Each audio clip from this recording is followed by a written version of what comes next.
Hello मित्रांनो, नमस्कार.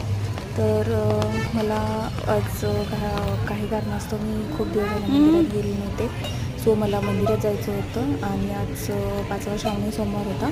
So मी मंदिरात जाणार होते आणि मला त्याचबरोबर स्वराच्या शाळेत जायचं होतं, कारण की स्वराच्या शाळेतून त्यांच्या टीचरचा फोन आला होता की स्वराची तब्येत ठीक नाही आहे, तर तुम्ही घेऊन जावा, तिच्या पोटात दुखत आहे. तर पहिल्यांदा मी स्वराच्या शाळेत गेले, तिला पिकअप केलं आणि नंतर मग आम्ही दोघीजणी मंदिरात गेलो. मग तिथून आम्ही फुले घेतली